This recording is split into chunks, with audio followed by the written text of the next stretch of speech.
Blake's Buzz Live. Buzz, buzz, buzz, buzz, buzz, buzz. It's Blake's Buzz Live. Buzz, buzz, buzz, buzz, buzz, buzz. It's Blake's Buzz Live. More, hate less, read comics. It's Blake's Buzz Live. Buzz, buzz, babies. Buzz, buzz, babies, and welcome to Saturday Night Live with Alex Moore and David Hazan. How's it going, everybody? I am so excited to talk to you both about this comic that I've been hearing about for feels like decades. There's been like trickling whispers of this project you both are working on, and finally, and it was so funny because finally, David sends me a Dropbox folder, and I don't get to read one, not two. I got to read 3 issues of Death, Drop, Drag, Assassin, and guess what? Every one of them was fucking awesome. So kudos to both of you for just slaying it right out of the gate. I'm so happy for you both and so stoked for people to read this comic. But real quick, how y'all doing tonight? How's it going? Great. I'm great. How are you, Alex? An hour ago wasn't so good, but it's fine. I think we're slowly warming up. But yeah, there might be not a lot of sentences that make sense. I don't know. It's 3 a.m. where you are yeah, right now? it's 3. I mean, I normally wake up around this time anyway. But Ooh, that's terrible. Why? I was like, I've got to get up at 2 to make sure I'm organized. So oh my yeah. God, that's like that's when I go to bed. Like, I know. Actually, not anymore because I'm old. I don't stay up as late anymore. But actually, that's a lie. Since I haven't been it's crazy. It's been like 2 months of being unemployed, and like time flies by when your life is a fucking clusterfuck. Apparently, it's also like jobs quite a nice like tether to just how like time works in general. Yeah. Like I don't know what day it is. Yeah. Because I went like full-time freelance at the beginning of like last year, and now it's just like, when am I? What's going on? I don't know, but yeah, it's you lose track of time, and then what's gonna suck is when I inevitably have to start working again because I am trying to monetize some of my. I'm trying to slut myself out pretty good for the for PR and comics and things are happening, but it's happening kind of it's a slow climb, right? So realistically, I'm probably gonna have to find something even if it's short term. And what's gonna suck is I'm not gonna be able to take those midday naps anymore. Tell me which about it. I have so grown accustomed to. Yeah, fucking like, yeah. No, last month I had to do a job that was very much like 10 till 6 or whatever, and it was like, what? I cannot go to sleep for an hour. I cannot fuck off for like an hour and a half run in the middle of the day. What is this? But yeah. So. But yeah, I mean, my day job. Oh yeah, My day job these days. Yeah. No. You didn't? But I do get to take a siesta if I want, so that's pretty Nice. great because I get to manage my own schedule. So Oh, that's good. can't complain on the little midday nap for me because I still get one. Also, at least when I'm not in the office. Yeah. Also, I imagine like pensions and healthcare and stuff like that are quite nice too. Yeah, all that good stuff. One of the reasons why I've been okay the last couple months is because I had a 401k that was very small. Like it was my job that was so great. I can't imagine why I left. They messed up my 401k, and so when I signed up for it, like. And it was kind of my fault too, because I was like, I don't think they're taking any money out. And then after a year, I was like, are you guys taking money out for this? And they were like, oh, something got messed up. And then, so I lost like a whole year of 401k. But anyways, it wasn't much. So I just like cashed it out and was like, this will be my fun employment, nest egg. And it's about gone. And, but yeah, so like, but it's been cool. Like Alex pointed out in the green room, she was like, you've been really busy lately. And if anybody's been watching the show this week, we did Tuesday nights. I do Blake and Cole read a book now. And with Cole from Cole's Comics Claims on his channel. And so like we did the Tuesday night show, and then Wednesday, Thursday, Friday, now Saturday, we had 4 Blake's Buzz Lives in a row. And it was actually like a pretty good week of guests, and got to help some people out that were, some of the indie releases were struggling. So hopefully like I got some eyes on stuff. I think now people know that I can't say no. And now we're in a dangerous territory, because I feel like next week's not as busy, and they'll be like, yeah, but last week you did this, like, you just do it for me, please. And I'll be like, but I don't know. I don't care. Like I need a couple days. But regardless,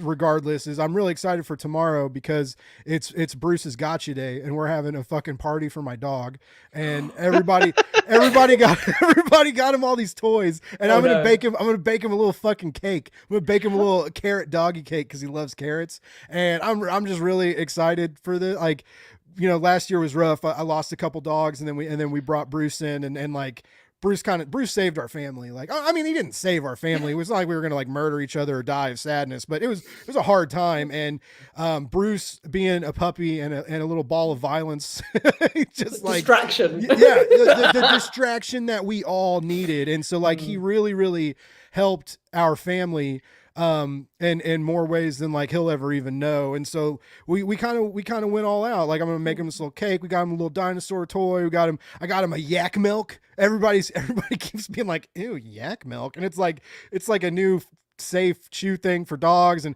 my sister and about to be brother-in-law got him a bunch of toys, and my aunt and cousin got him some toys. So it's gonna be like Christmas for this little motherfucker tomorrow. He's not even gonna know what to do. Oh yeah, he's gonna go. What's gonna be nice is he's gonna sleep for like 24 hours straight too. He's gonna get all his energy out. He's gonna have all these toys, this big dinner, and then he's gonna fucking crash and be calm, and it's gonna be great. But yeah, we got some people in chat. John Westhoff, what's up, baby? Gary Proudly is in the house. What's up, sir? Good to hear from you. Hey, Gary. Hey, and yes, Gary said this book, unfortunately, this is why we're here. We're not here to talk about your Bruce, dog's birthday. even though I could talk about Bruce's Gotcha Day all the live long day. But no, we're here to talk about Death, Drop, Drag, Assassin. I know I'm going to mess up that title 3 or 4 times tonight, so I'm going to say it as many times. I've been waiting for you to mess it up. But it's both of you. Like, I'm gonna be real for a second.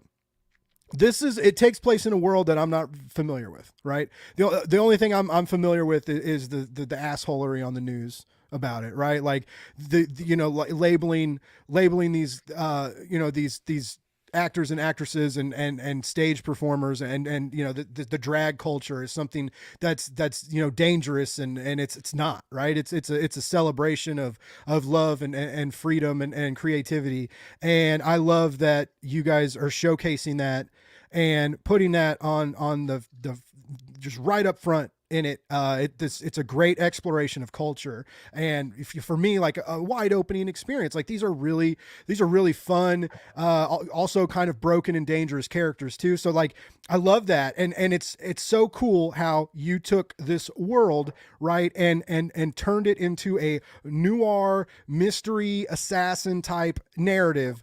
This mashup that I never knew I needed until I got it. And now, like, I need more of it. I was so lucky to get to read these 3 issues, and the bummer after reading issue 3 is I was like, oh, I need more. And then it clicked. I'm like, it's gonna be like 5 months before I get to read the next issue. I was like, what did David do to me? Like, it's gonna, like, I'm already jonesing for a fix. So like, this book is so good. I'm so happy for you both. Alex, your sequential art is mind blowing. Like, oh my God, the action scenes, but like the action and the stage scenes and like being inside the club and the audience, all this big cast that you have to draw, and everybody looks so gorgeous and different and has their own agency, and everybody's divided up perfectly. Like, everybody gets the right amount of screen time, and we're ready to like devote ourselves to these characters. And you both did such a phenomenal job on it. And so how are you both feeling? Because I know, like I mentioned, it's a hot topic in the news, and it's not being treated with the respect that it deserves. And so do you think that releasing comic books like this, like, is that gonna Is this what we need to start doing, right? Like representation matters, right? So like, I mean, I feel like we need more comics like this. I guess that feels like the move and a good vibe to bring to this medium. You know, Blake, it's really strange that kind of this is all happening like right now. Because I've been effectively working on this book for the last 5 years. Wow. So it's just coincidental kind of when it's releasing. And yeah, it got pushed back because of, artists couldn't do it, etc., until we brought Alex on.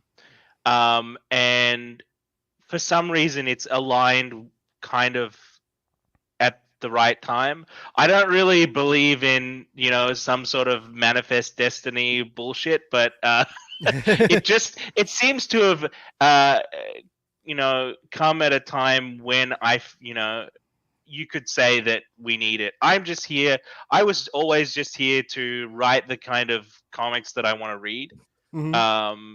And everything else, is an accident. But the timing, while it may be an accident, I think it's also important. Yeah. Yeah.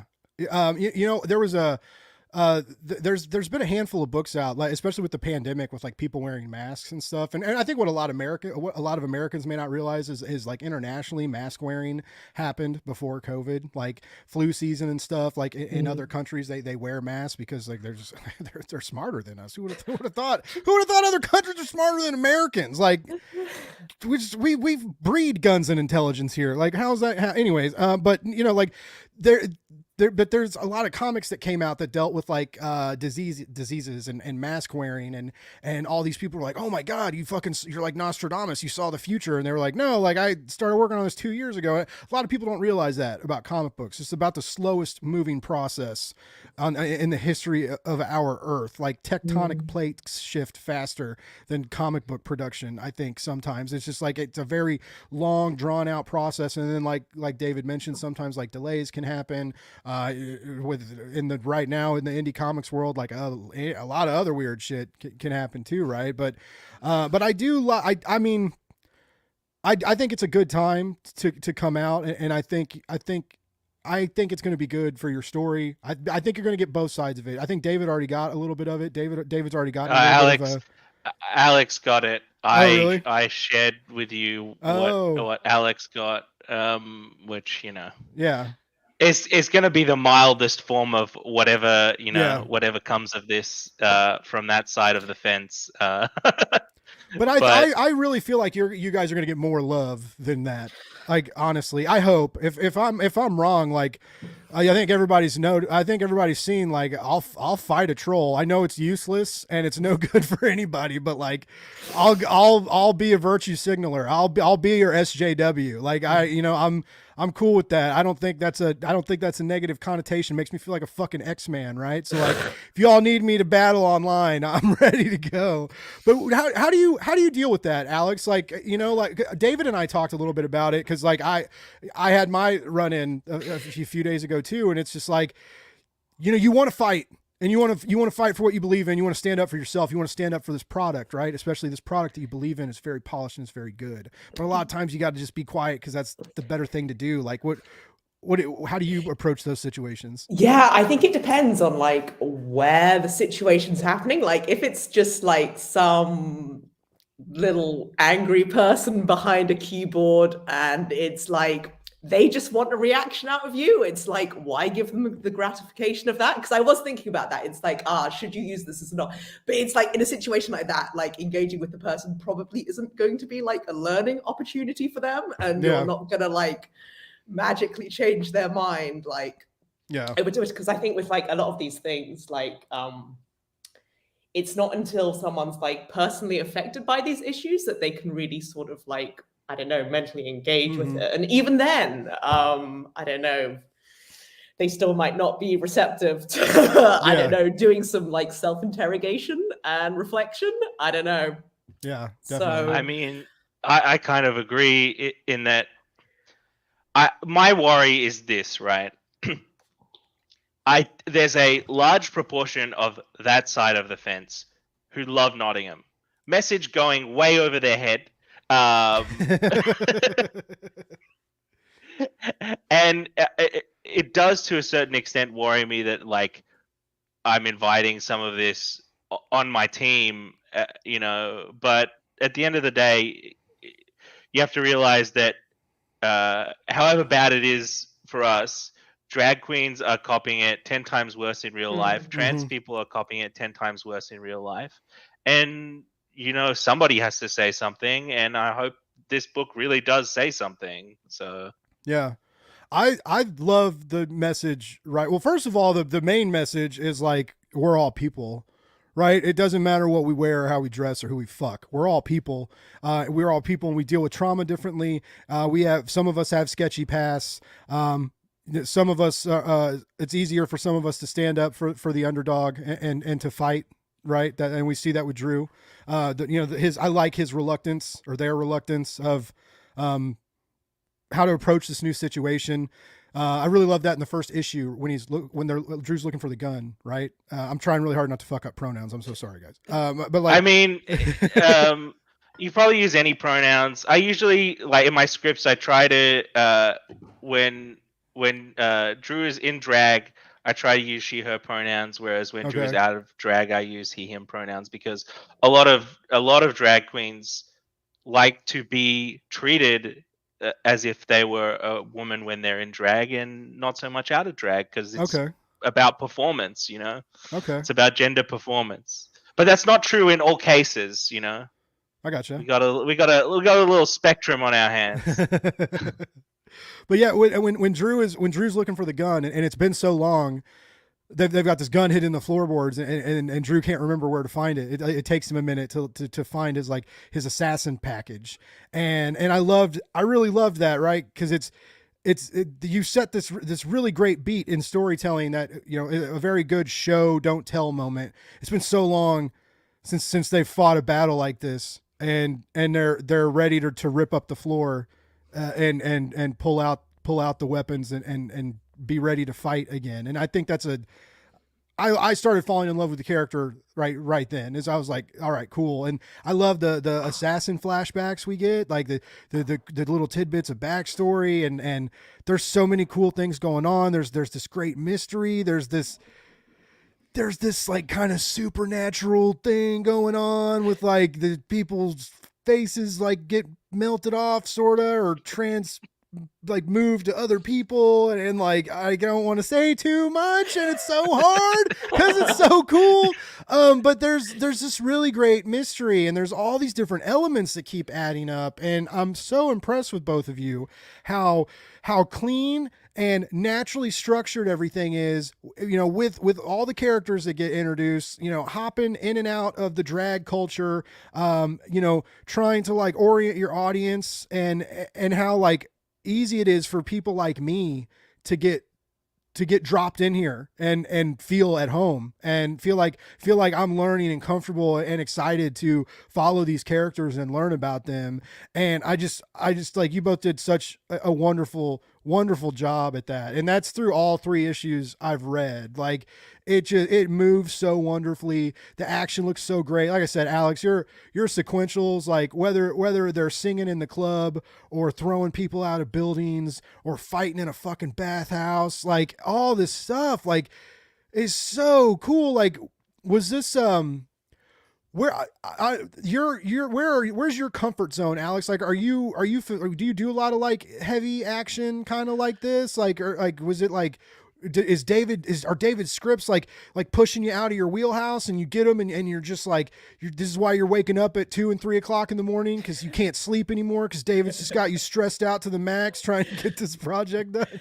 No, I mean, I think I'm quite happy drawing, like, I don't know, most things, because I think before this, I've been doing a lot of sort of like anthology things, and that's been like all sorts of. I mean, that's kind of like why I really like doing a lot of sort of like small press anthologies, because you get to meet like lots of cool different people in the comics community, but because you can like do lots of different things. Because I don't know, I find sometimes like doing too much of the same thing on one project, it's like, I get a little bit bored and antsy. Not of this. Never get bored. I was about to point out your your little magnum opus. Yeah. How many pages is that at Oh now? my god. Yeah. So Yeah, you're you know working on a how- big OGN too, right? Yeah. So what they say for your first comic, make it small, make it manageable. Uh-huh. I did like an MA a few years ago, and for that I kind of went off and wrote a script for a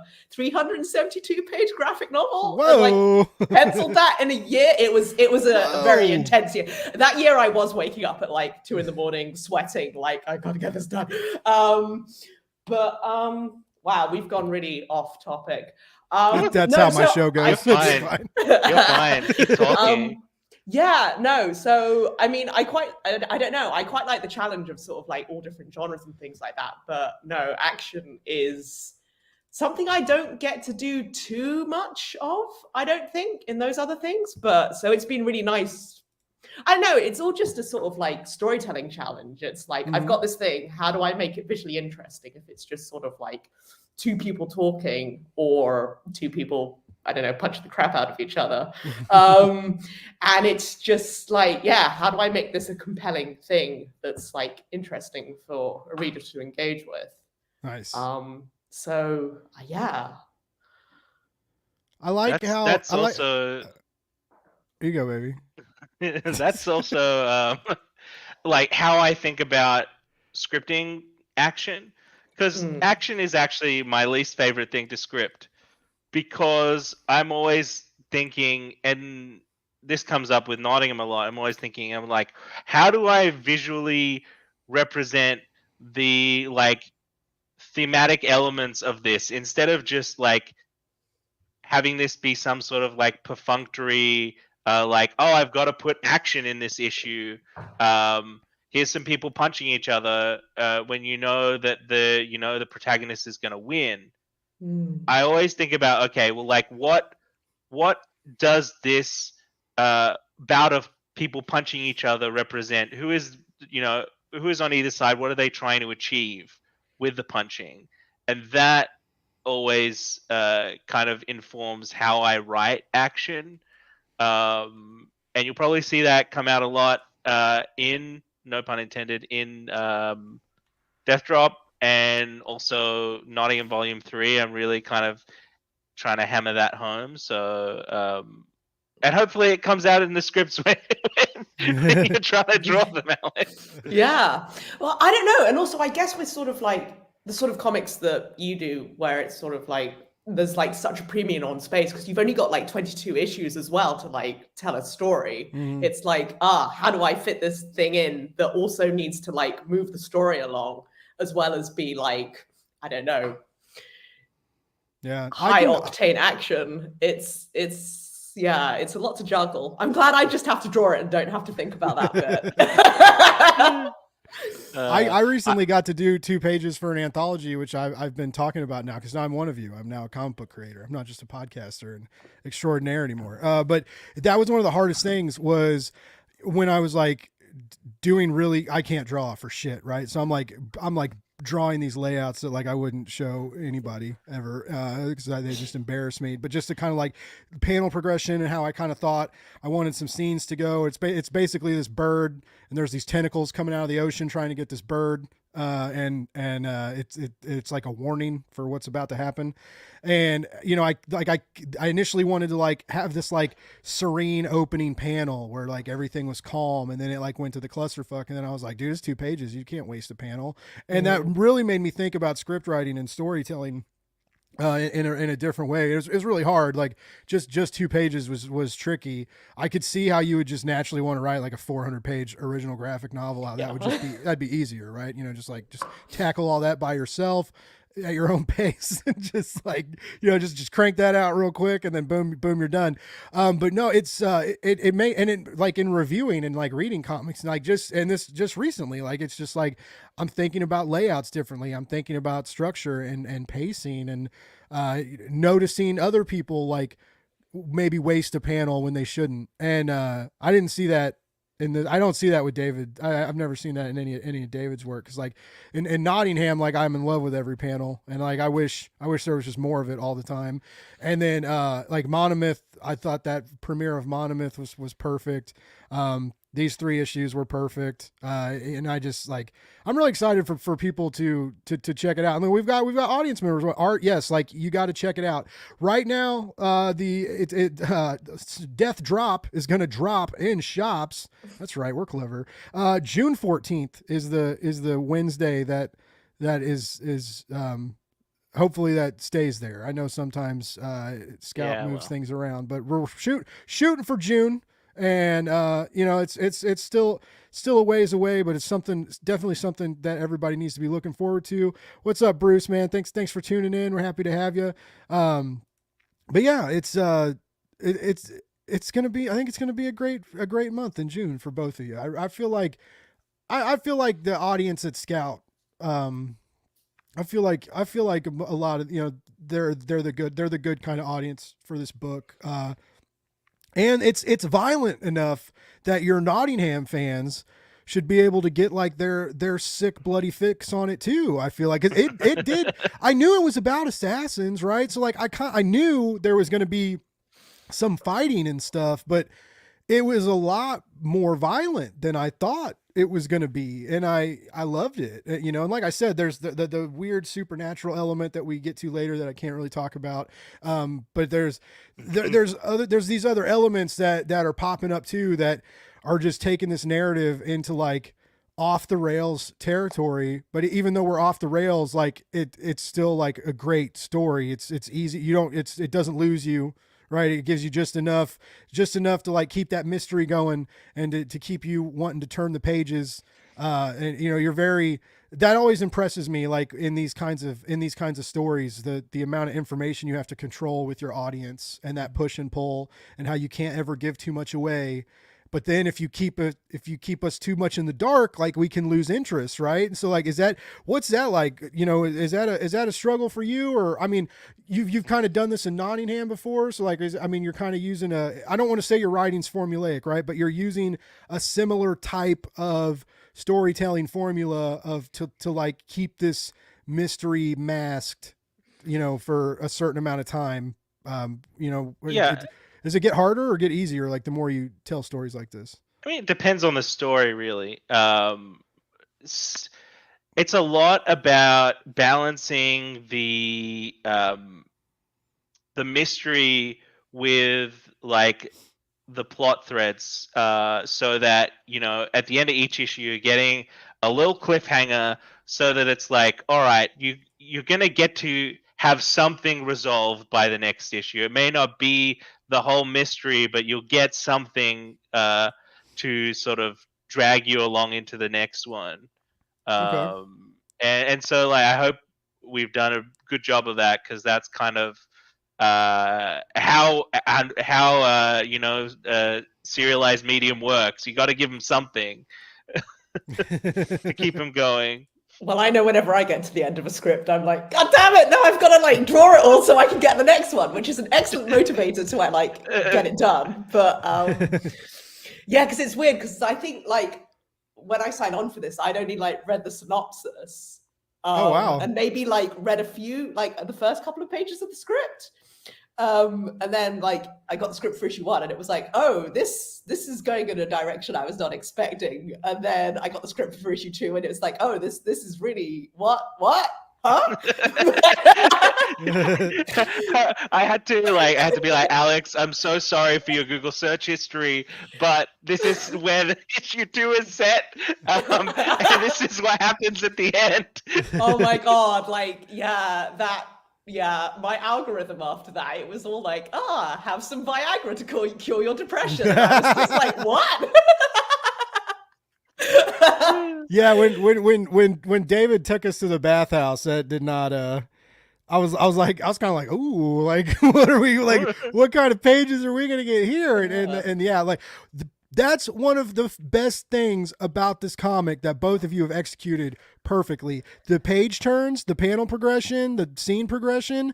It never goes where I think it's going to go. And like as readers, we always want to try and guess it and be like, oh yeah, like I think it might be this person, or this might happen next, and then I love it when we're wrong, right? Because like I don't want to be able to guess how a story is going to keep going. I want that mystery to like, flip me upside down, pull the rug out from under me, and then laugh at me when I fall on my ass, and then make me laugh too at my silliness for like thinking I knew what was going on and knew more than the writer. And so I love that. It's so fresh and vibrant, and I like that too. The juxtapositions between this and Nottingham, right? Is Nottingham is a lot of times it's so dark, and especially with the art, there's like the heavy scratchy inks, and there's so many like there's so much black space that absorbs a lot of the color, and it keeps it dark and gritty and edgy. And this is bright, like even in the night scenes, like it's the purples and blue hues and stuff, like, and then with the nightlife and how the neighborhood comes alive, right? And all of these little elements that just keep it so wonderful. Like it's a beautiful book in both story and visually. Like it's the full package, and it's really, like I said, I was stoked to read it because I'm a big fan of David and I love Alex. Like I just like, I thought the two of you coming together was a real smart move, and I was excited to check it out, and it exceeded all expectations.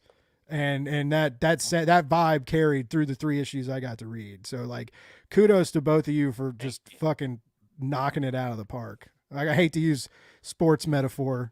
I always, like I noticed that like me and another reviewer, like I noticed that I was like, oh my God, I've said running on all cylinders like way too many times. And so like now I'm like, I've like swore that I would like sacrifice something if I said running on all cylinders again. So I've noticed like I have to keep finding like new things to say. I'll be like, oh yeah, they're batting 1,000. Nope, don't say that. Oh, you hit it right out of the park. No, it's all cylinders. And I'm like, God damn it, can you, like, I'm not like, everybody's like, Blake, you write the best reviews, and I'm like, no, I'm an unoriginal hack who can't like, who just uses fucking cliche metaphor, like, and the words around it are good, and my grammar's fine, but I go back to that same bullshit. This comic does not, though. Like, you guys are not on the same bullshit. So that's the new one. You guys aren't bullshit creatives. Like, is that good? I'm very lucky that Alex said yes. And I came across their work. I think it was on Twitter, I want to say. Probably on Twitter, given how like terminally on Twitter I am, despite it going down the shitter. But like, my first instinct is like, why haven't they got like a glut of sequential work? Yeah. and I'm hoping, and I'm hearing that by the end of this, that will be the case. You'll just have an absolute, I might be slightly terrified torrent of sequential work. Because I know David's already, David's got like 5-6 projects going or getting ready to go. And he's like, I know he's got all this stuff up his sleeve, but yeah, like Alex, I know you like doing the anthologies, and as an artist, you should definitely be able to do like what you want to do. But yeah, after seeing your sequentials and your line work and how great all this is, like, I would imagine like I hope you get some cool offers like once people start getting their eyes on this. Yeah, I think after this, I'm possibly disappearing for a few years. But I don't know. I can't really talk about that. I don't think I can talk about it because it's all things are very up in the air. Publishing is incredibly slow. Yeah. Interviewing comic people is so fun. You guys are always like, oh yeah. Well, I mean, we can't talk about it, but like in 2 months, I got a really cool announcement coming. And then like, or the best is like a couple times I've had people on the show, and they'll be like, oh yeah, like, next week we're going to announce something. And I'm like, well, why didn't we do this next week? Fuck.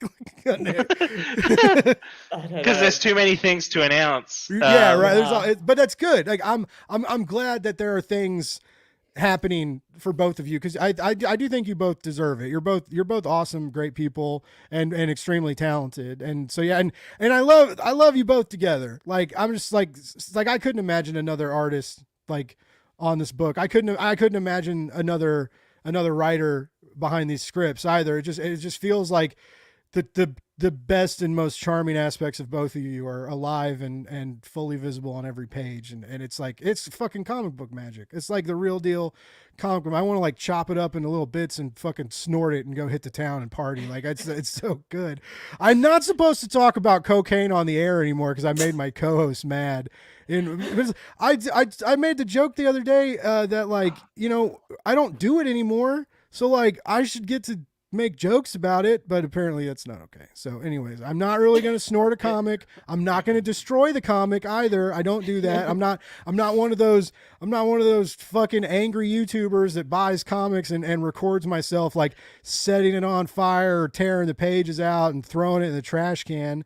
I'm not destroying Bud Light bottles and shit either, right? So it's just like, God, life's too short to be that angry about things. I know, right? Like, right. And also, there are more important things to get angry about. That is very true. So let's redirect that energy elsewhere. Absolutely. It's funny you should say that because I've seen it now in the hands of several artists.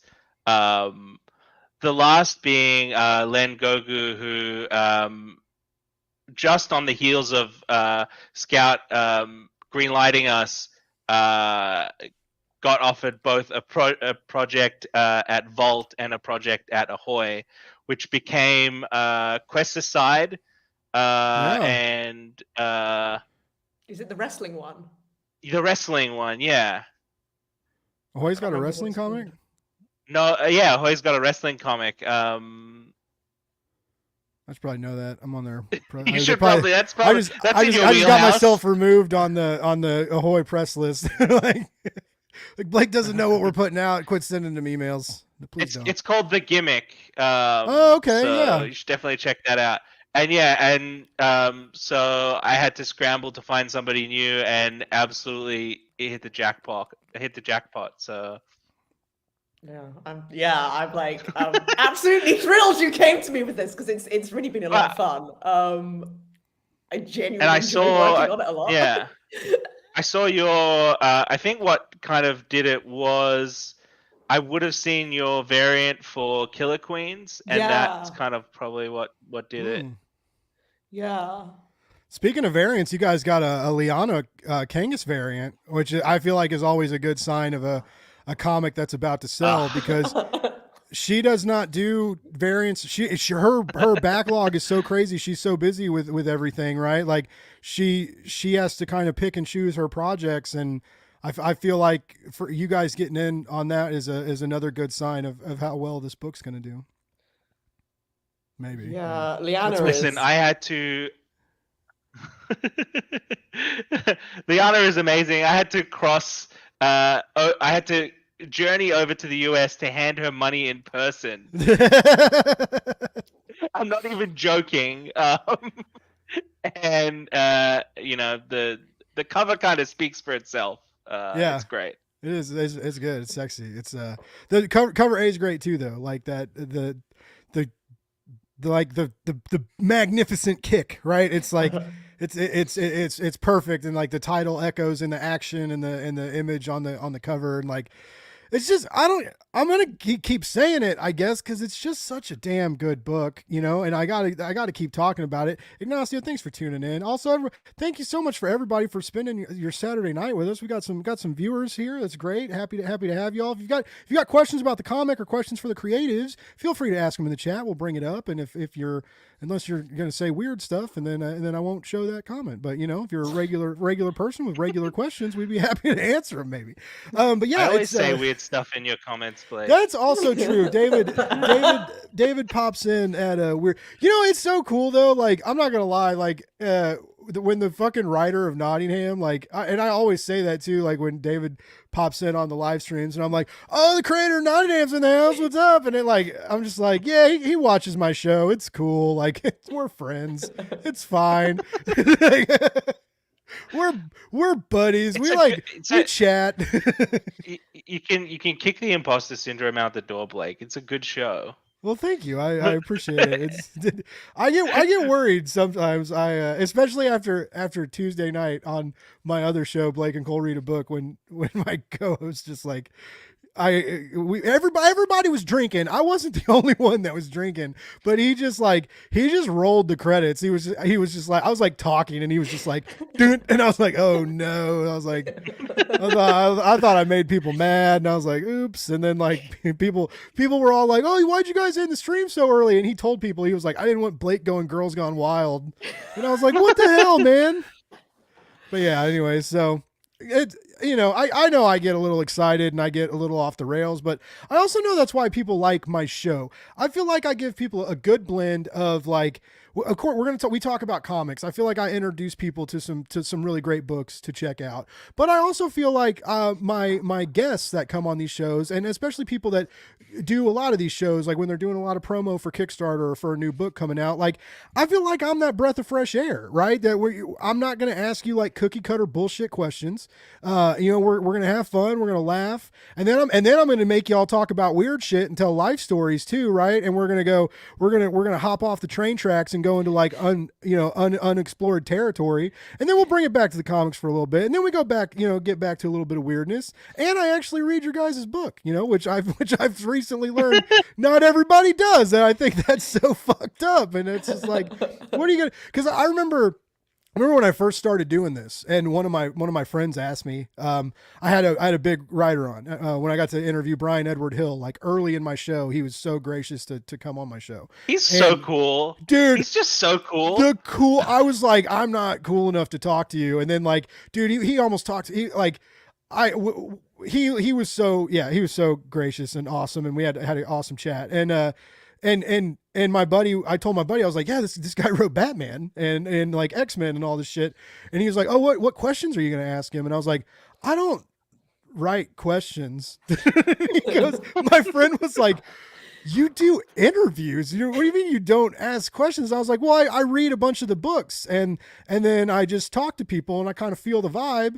And, like I want the conversation to progress naturally. If it doesn't, if it starts to seize up, I'm quick enough to where like, if I sniff out dead air, I can go back to the book. I can swing back into like, speaking of this, I like this, and this, and that's my game plan for basically any interview. I don't sit around being like, like on page 3, panel 2, like, why did you choose this maneuver to kick this villain in the face? And instead of, what fighting styles did you study, Alex, to really produce these exquisite fight scenes that just are so kinetic. But like, I would totally believe that like Brian Edward Hill has like studied martial arts. Yeah, well, because he has. He fucking like meditates with a sword in front of him. It's so metal. Like, that guy's so cool. Anyways, I know you guys came on to talk about Brian Edward Hill.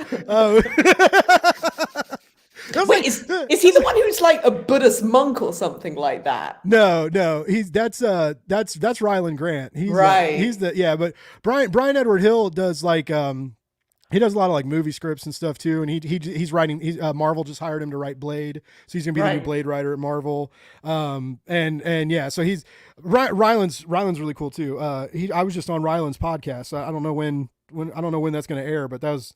So I've never been invited on a podcast before. It was kind of like a real meta experience. I was like, oh, that's cool. I was like, are you out of guests this week, bud? Like, what are you doing? And he was like, he had me and another like comic book press person on, and it actually made me feel really good because he was like, they have like big writers on their show, like and big comic book people and screenwriters and shit on this show called The Writer's Block, and he was like, like we just thought it'd be cool to get a couple people, a couple of the press outlets that we really like, and just like showcase you guys, and because he was like, you guys do so much for us, and I was like, dude, you're making me feel like real. I'm like the prettiest kid at the dance right now, man. Like, I'm fucking.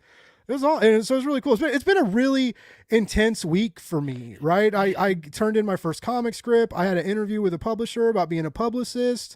I got invited to a podcast. I did 5 fucking live streams in a row, and then like, and I'm gonna wrap it all up with my back to this topic no one ever wanted to talk about with my fucking puppies doing 1 year gotcha day and his second birthday.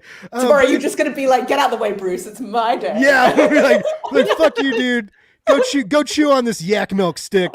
I was like, no, I literally bought a 4-inch spring foam pan. I'm gonna bake this little fucker a cake from scratch. I'm gonna make him a little carrot cake. I really hope there's gonna be photos of this.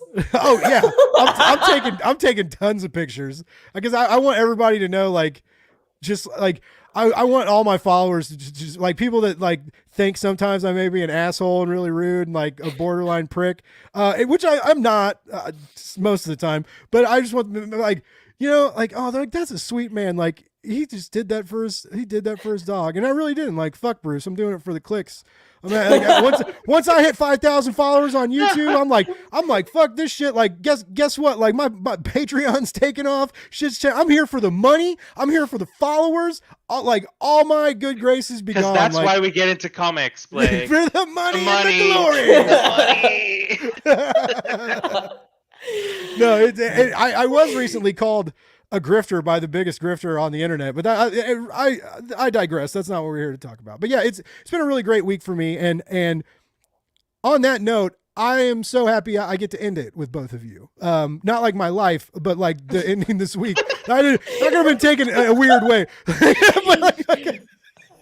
I'm glad that my final show this week is with two really great people that like always get me excited about comics, have always been in my corner and supportive of Blake's Buzz since day one. Alex, I don't know if you've ever heard this story other than like David almost seeing me naked in the green room, which we talked about. We talked about on the Nottingham live stream, and David was like, Blake, don't tell this story. And I was like, I'm telling it.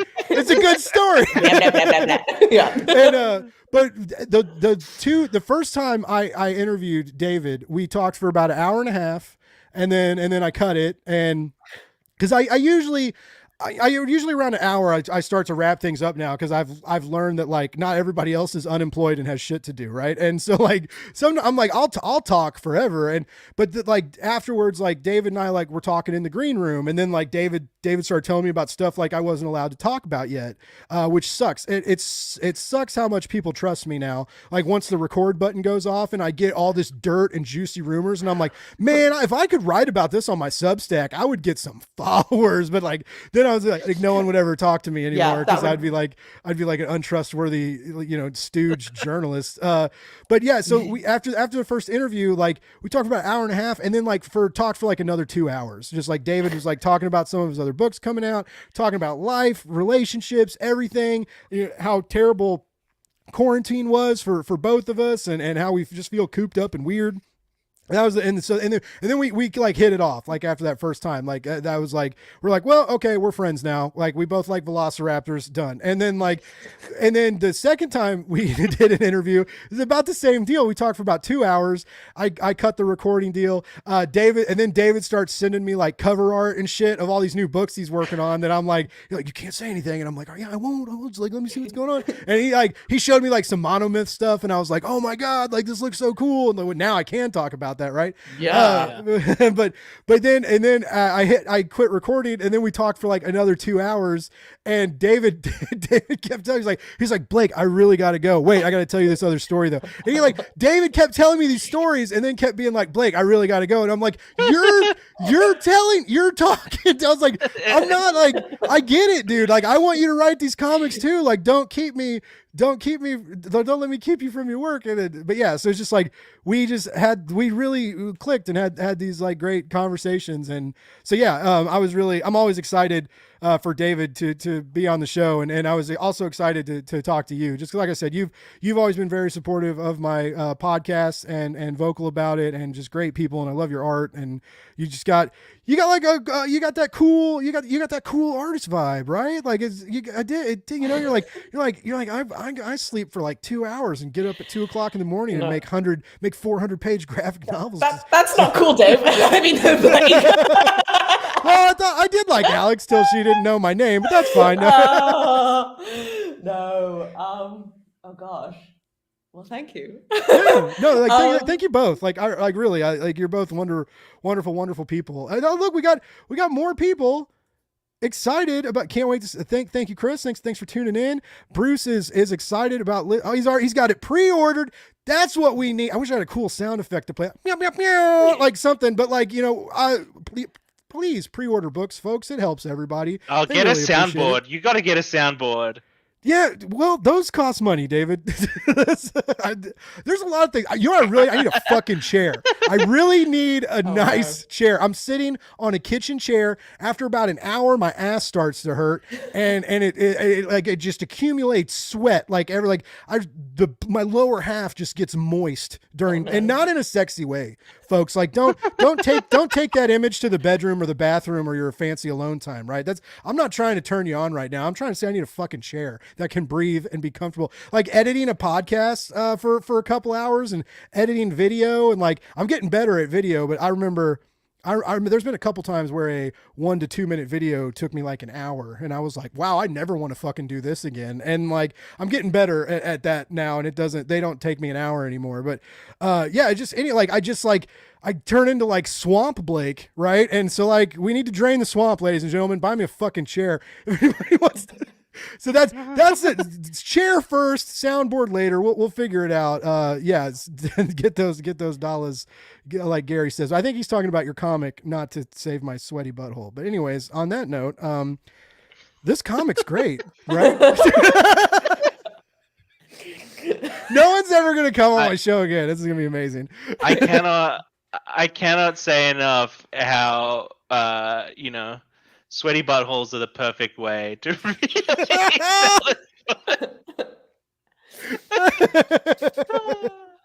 Hey, that punching and kicking, especially in the steam of the bathhouses, you know. And when you're wearing leather in a bathhouse, I can't even imagine that. You're dealing with like Bruce Wayne and Batman gear level swamp ass, like that. And he was like that big dude could move too. He was in and out of there, and then just jumped into the parade of bears and vanished. Like I loved that too, by the way.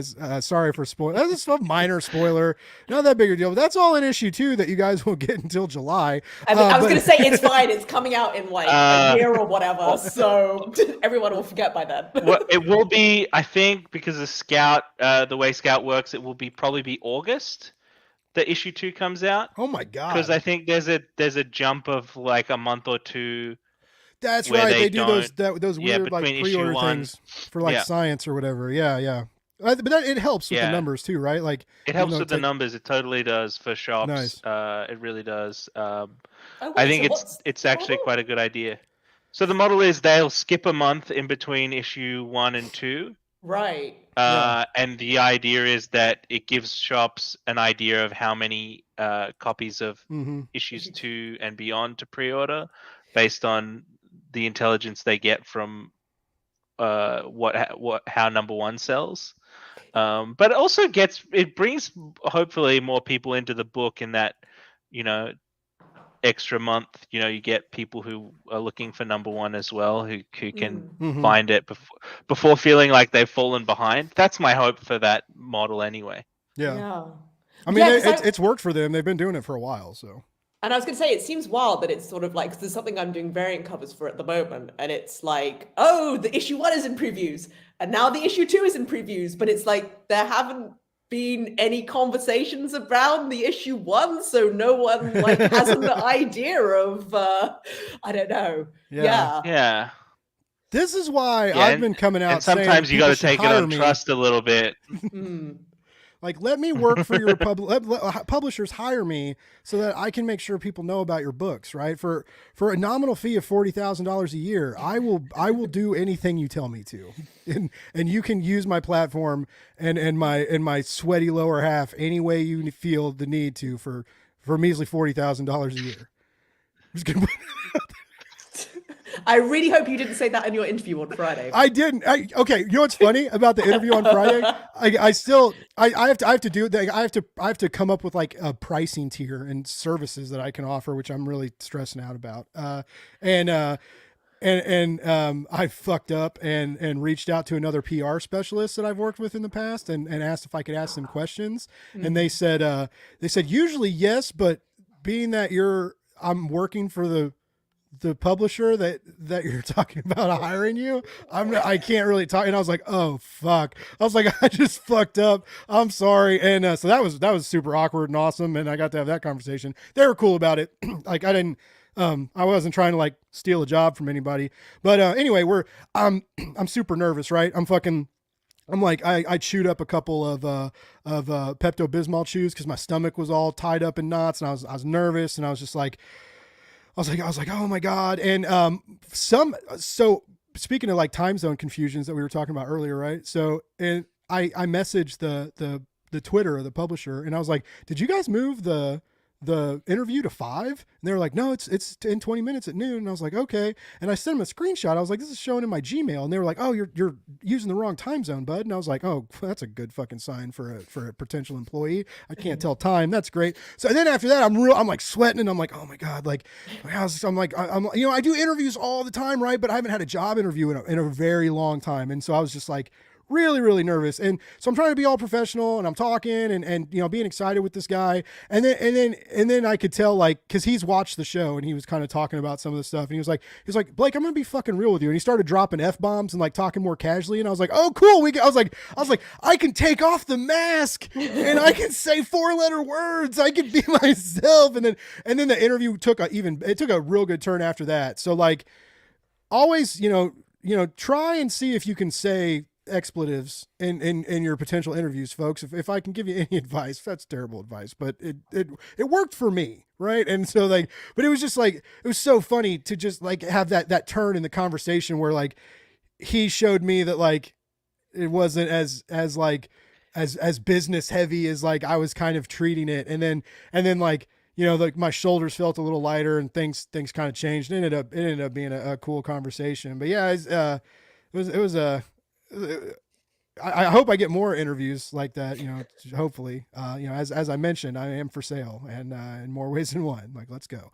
But it was fun. It was just funny, right? I remember I fucked up a job interview when I was a kid, and this, so I was younger, and this would have been a lot of money, right? It was like they started at like $16 an hour, and I would have worked in a clean room, so you had to like put like a deal on and wear gloves, and it was you like handle microchips and stuff, oh, cool. and it was like a service line kind of deal. Like you didn't have to be a scientist, but it sounded like a cool job.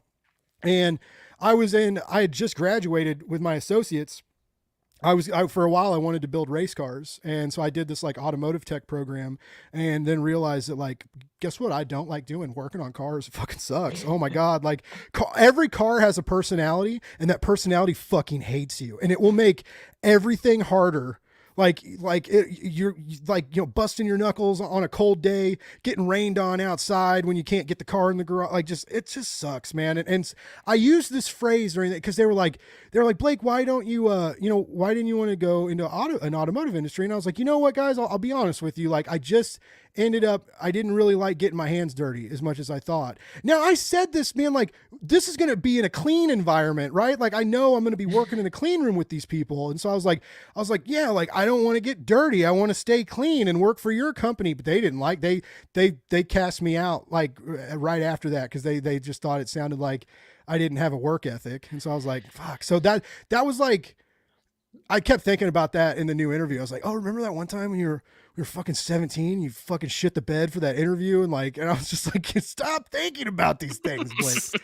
Stop it. And, but yeah, and my cousin, it was where my cousin's husband, got me the interview. And he straight up was like, what the hell is wrong with you? Why would you say that in a job interview? And I was like, I don't know. I'm stupid. I'm sorry. So yeah, well, it was a valuable learning experience. Yeah. So we're not making that mistake again. And hey, it all worked out for the best, because if you got that job, you might not be here doing this, which I imagine is a bit more fun than handling microchips. Yes. I may not have went and got my BA either, because that ended up happening too. I didn't get this job. I finished I decided that I liked writing, and I went to Avila and did this creative writing BA, which was very similar to the MFA program I joined later. And so it ended up being a great experience. But yeah, if I would have got that job, I probably wouldn't have continued my education, which also may have been a good thing because I'm going to be broke forever. And but whatever. But yeah, so things happen for a reason. Like I don't believe in a lot, but I do believe in like the serendipitousness of the universe, and I think just like David mentioned, like there was an artist lined up for this book. Look how I can just segue from fucking random shit back to what we're supposed to be talking about. Like I'm such a good host. But then like David mentioned, like this artist, it ended up not happening. And then you two connected and there's great chemistry. I'm seeing chemistry in this StreamYard room right now. Like there's good vibes about, and I feel like both of you are working really well together. And I see that on the page and I see both of your most charming factors like coming like being manifested like within these panels, right? And that almost didn't happen. So it's funny how the turns that life takes to get us like where we need to be, even though at times we think we maybe don't need to be there. And initially like how like things that initially seem as a defeat can turn into a victory, right?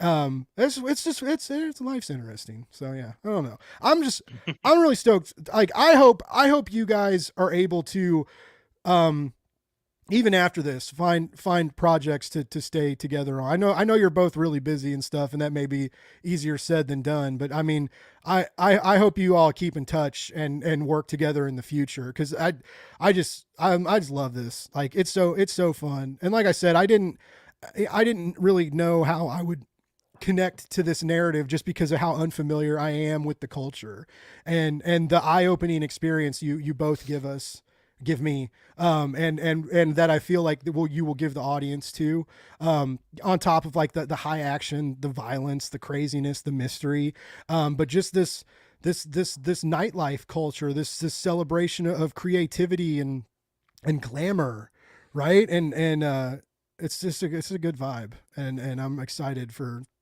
more people to read your stuff. Basically, Thank you. You're welcome, sir. Thank you, Blake. Yeah, No, you're the ultimate hype man. And yeah, I'm just really excited for people to get their hands on it. It's been such a journey to get here. Yeah, and I don't know what you were saying about it being something you're unfamiliar with, but I don't know. It's like narratives and things like that are just sort of like stories are basically just empathy machines, kind of. That's sort of the function they serve, and it's sort of like I don't know.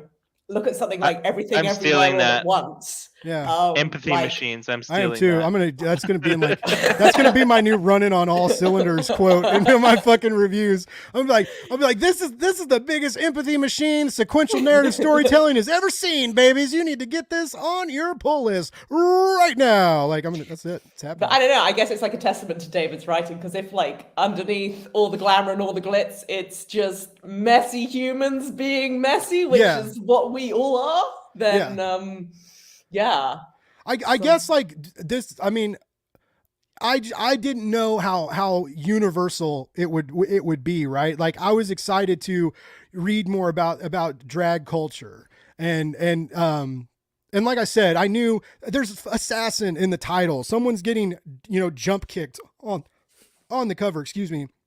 And so there's a lot of elements at play where it's like, we're going to get more than like people, dancing and singing and performing on stages and getting dressed up and beautifying themselves for an audience. It just hit a lot. Like I said, because of how exciting and the great page turns and the plot progression and just the unexpectedness of everything that happens. Like it really did. It like swept me off my feet and enchanted me. And I was just like, wow. And cause it's just, sometimes you read a book, even when the creatives, right. And you're like, is this going to be for me? I don't read a lot of solicits, right? I like going in blind. I know solicits like help with the industry and help pre-orders and stuff, but I feel like sometimes they give away too much. And they can like sometimes spoil stuff. They can sometimes paint a different picture than what the book's trying to accomplish. I feel like occasionally. And so like, just, I didn't really know what I was going to get into. And then when I got into it, I was like very comfy and happy and just glad to be there. And so, and I really hope our other listeners and people that listen to this later and like take a chance on this book. Like seriously, it's not gonna be, it's not beating you over the head with politics, right? It's a exciting book that's excited to be here and wants its audience to be excited too. And it deserves your attention. And so if you all are thinking like this may not be something that you're into, you know, to check it out. Like get that first issue, because I highly doubt anybody can read this first issue and then say, you know what, I can wait. I don't need issue 2. I don't, because it's just like the cliffhangers at the end of each chapter, right? Each issue, like it's fucking crack cocaine. It's like these comic books are laced, like the drugs, like the ink seeps into your fingertips, and like it's euphoria at the like just direct shot of like blissful amazingness into your brain. It's like fucking chewing a bunch of Molly, and then, well, you guys know what that's like. It's great. Yeah, like, no, well, I'm on issue 4 at the moment, and I'm very worried about some people. And it's like, can I please have the last script now? Because I'm working on it. I was gonna ask, like, what is it? Is it a 5 or 6, or is it 5? 5. Now, Mm-hmm. I mean, are you guys hoping maybe? I've seen Scout do this before. Like, if sales do well, and then they're like, hey, let's give you a couple more issues, see what, like, because I remember with the By the Horns guys, they got like a couple more issues, then a couple more issues, then it got announced as an ongoing, and so like, are you playing with like your storytelling mechanics in that way to maybe like leave room for extended circumstances if you get that opportunity? I think at the beginning there was always a desire for me to do more of this. Mm-hmm. It always depends on how the first few issues sell. That being said, it's not something that Alex and I have talked about to any great extent. No. And, well, now's the time. Let's. Oh God. Live. And yeah, just it depends on like what Alex wants to do and how available you are. Yeah, I mean, I would in a heartbeat. But I don't know with things coming. No, I'm not putting you on the spot for an answer. Just don't. But yeah, if we did it, we definitely take a little break and come back. Nice. If we were to come back, we'd take a good year or more before we came back. So I would like to. It depends on schedules, and let's just finish this one first. Yeah. Yeah. Okay. Fair enough. Because it's been a bit, because I don't know if you know, but with like Scout, they're like, oh, you have to get like so many issues done before we like announce it. So there wasn't really sort of like a deadline with this, which has been a bit weird to sort of like, I don't know, schedule and things like that. Because it's not like you have to get the things done by now. Although now there is a deadline, so it is it's getting done. Looming. Yes. How are you handling deadlines, Alex? With doing more work in like anthology works where you have deadlines as well, but the projects aren't as big, and then compared to this like very large project you're working on that has like self-imposed deadlines at this time. I mean, with that one, I kind of have to do it because it just makes it's a source of serotonin for me. So and there's very much like there's an itch that I must scratch compulsively. But no, there is definitely sort of like a hierarchy of prioritizing. But I don't know, like the last few months, my inbox has just been like popping off with things, which is sort of like, I can't say no to this. And it is, this constant sort of thing of like, because I think before I was always very much like, yes, I must say yes to everything. Because there is, I don't know, I think when you're sort of like trying to break in, there's sort of like, I need to like be doing stuff to like, I don't know, to be a valid professional or whatever. But I don't know. It's a bit of like there are lots of plates spinning. Because also sort of like the main thing that I like earn money from now that I'm freelancing is doing like storyboarding for like commercial advertising pitches, Oh, and cool. that is a whole different world of wacky where they will be like, Yeah, they want shit in like a day or less yeah, sometimes, right? Yeah. yeah. There was like one day where I was like at my old day job, which was like a teaching assistant at university, and we just like we'd landed doing this like 2 minute open it like promo film for like a FIFA sports game. So it was like, oh my God, this is like this huge project that I'm trying to do while I'm also at my day job. And they were like, oh, can you just like break down these 60 drawings into like layered things so we can make them into an animatic? And we need them by the end of the day. And wow, I felt so alive. That was an exciting day. Wow, that's crazy. Oh yeah, but I'm a horrible adrenaline junkie and kind of secretly get off on that stuff. So I don't know. I get that's good. That's a good thing for an artist to be, right? Like, I mean, that's part of the, it infatuates me about art. I know writers have intense deadlines too, but like, I know some writers are faster than others, like, right, to like finish a script or get a draft of a script out or make changes after an editor sends it to you. But like, no one can ignore like the amount of time it takes to draw like a page. Like it's even when you're fast, that's hours of work. And then storyboarding and like, bringing pitches to life and doing stuff like that on these like insane deadlines that people drop you, like, and like to get excited about that and then like look at it as a challenge for yourself and not be like burdened by stress and demise, right? And instead you're like to like excitedly hop into it instead of just like you're being like, I'm gonna sleep at the office again, and you're just like pounding 5-hour energy drinks like I mean there is a bit of that too. Like sometimes I did have a moment the other day where I was like, oh no. But yeah, I don't know. It distracts you from all the existential dread, I guess. If I'm like too busy with all this stuff, yeah, I'm not, like doom spiral about all the exciting times we're living in. Yes.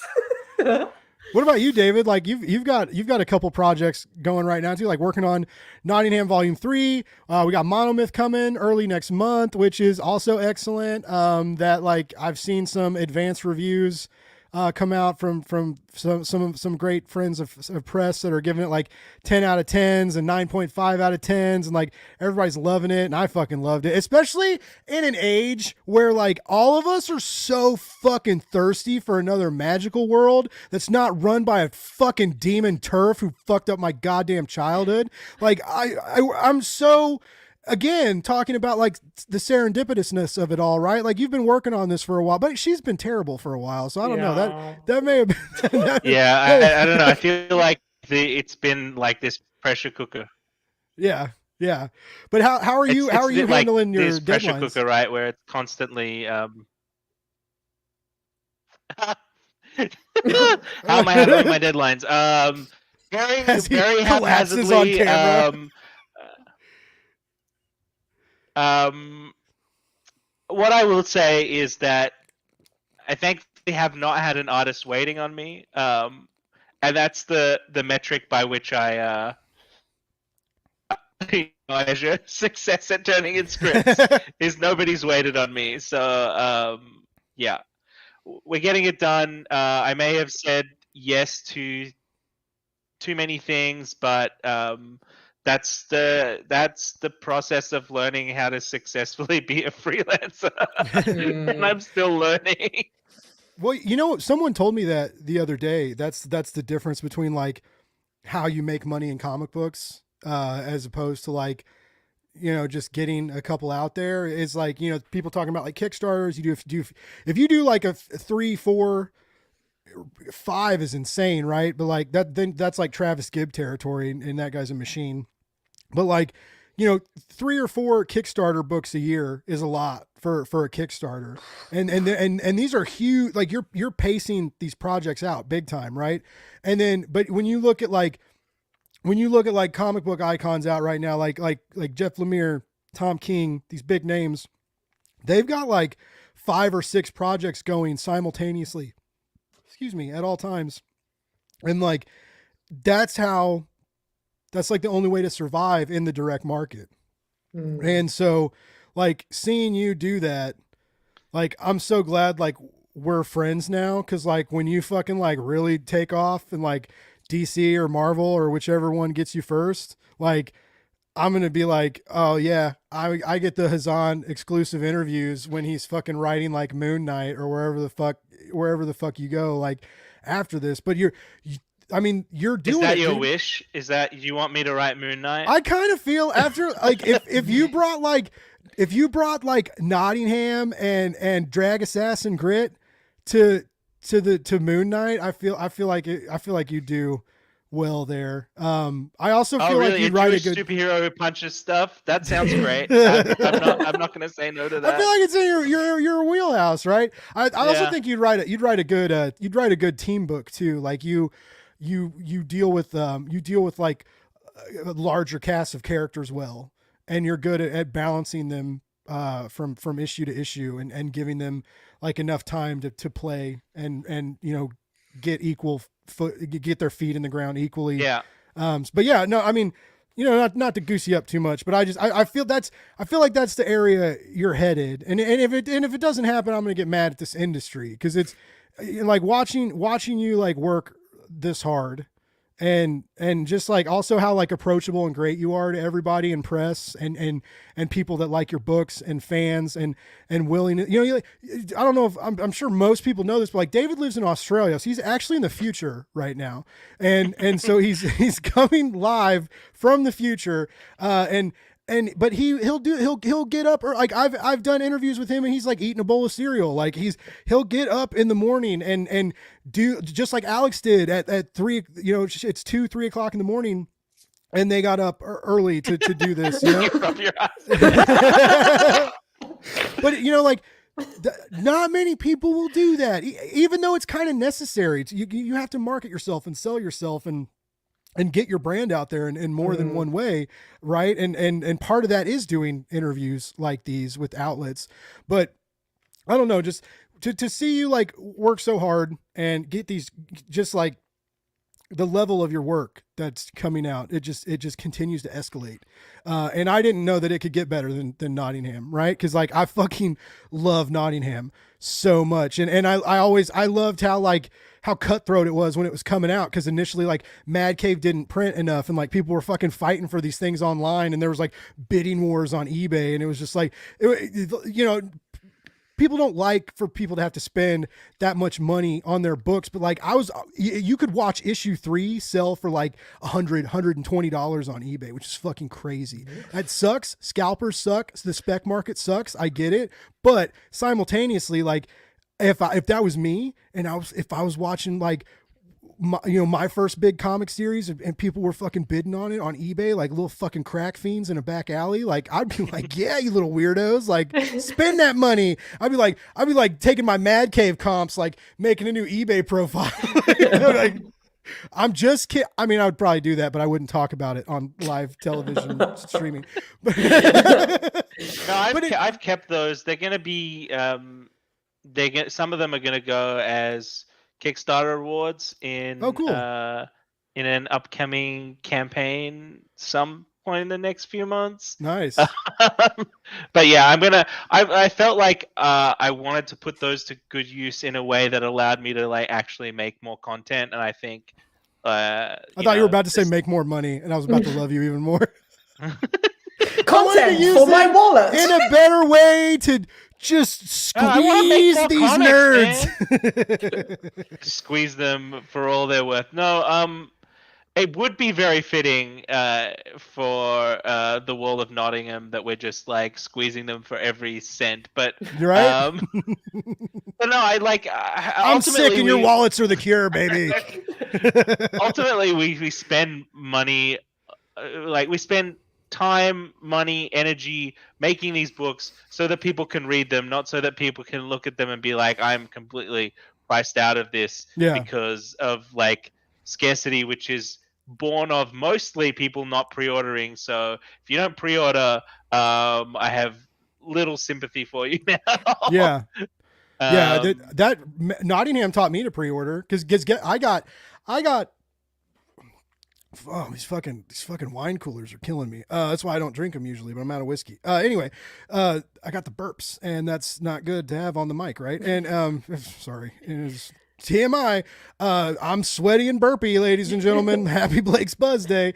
But, oh shit, I forgot. Oh yeah, I pre-ordered all the comics, and then I like even when they started doing like the second print, the third print, I think number 1 got 4 or 5 prints. I got those. You want to know how I got them? By pre-ordering them from a freaking comic shop, and all I had to do was tell them like, hey, every copy of Nottingham comes out, I want that. And then I want the sequential prints that come out. And when Nottingham Volume 2 came out, I was like, hey, I want the regular and the black and white variant. And guess what? I got them. Mad Cave did better with that one. Those weren't hard to get, thankfully. You know, like they were real easy. But yeah, like it's so funny that people just are so weird. Pre-order, yeah, pre-order Tales from Nottingham, people, because those, issue 1 sold out. And is going to a second printing this June. Nice. June's going to be a bit of, but pre-order Tales from Nottingham so that we can maybe sell it out again. And Tales is cool too because it's given new voices and artists a time to shine. So that's a cool deal that they're doing. Your buddy Gary says he wants you on Daredevil. Absolutely. I would also be very okay with that. I could deal with David on Daredevil. I'd be okay. Oh, really? A superhero who is also a lawyer and punches stuff. How surprising! Right, what you know, baby. And speaking of, I want Gary. I want fucking. I want Gary on Titans Conan. Like I like Gary. Gary does these really great like smart barbarian comics, and I just am in love with them. And they're so beautiful, and they're all short. They're just like a few pages, and the writing is just so magnificently intelligent. And he deserves to write Conan. So like, I'm just gonna manifest that, put that out in there, and you guys can thank me later when you get these awesome gigs because of Blake's Buzz. I want Shane to draw Conan. That would be. Like that would be the ideal look for Conan for me. Is Shane drawing Conan. Yeah, just like a wild, like the wildness and his art is so angry, and it's so funny because he's such a nice, gentle man. And like, but yeah, it's that angry, angular, hatchy, heavy inked, like, yeah, it would, like Conan would shine, just like chopping off heads and taking names and slamming bar winches. Oh my God. I don't know. Anytime I see like Shane draw a cape, I'm just like, oh, so it's like, I don't know, stick him on Spawn or something. His capes are good too. I mean, like he would absolutely love that. But what was it like drawing Red Sonja, Alex? Because you did that. Oh my God, that was okay. Well, I find this very ironic because I think like the thing that I am worst at drawing at is like, I don't know, like sexy ladies or whatever. So they were like, that was me putting because it was basically like the editor for that put out a tweet being like, we're looking for artists for a project. Nice. And I just like slid into their DMs, which is basically, I think, how I've got where I am by just being very messy and privately messaging people. And it was just like, hey, this sounds interesting. I'm available. I mean, I probably wasn't available at the time, but it was, you'd see an opportunity, you got to go for it. Yeah. And then they were like, it's for this. And it's like, okay. Yeah, because I was kind of like, oh no, do people sort of like come for this for like the eye candy? I don't know. But I don't know. I wound up like, because it was sort of like a situation where I could have like written it and drawn it. But I've got a friend, which I kind of just like didn't have the brain space to do that at the time, because I think that was like while I was like still back at my day job as well. And it's like there aren't the brain cells to do this. So I do a lot of work with like a writer called Ollie Gerlach, who's great. So I just sort of said, would you be open to me working with this guy? And yeah, he kind of, I think it's very much that thing where you sort of work with people who know what you, I don't know, where you sort of vibe and you know what the other person's into and stuff. And it was very just much like it was more sort of like fighty punchy. So, yeah, no, but that was fun. That was wild. It's like, oh my God, this is like an actual property that's a thing that people like know.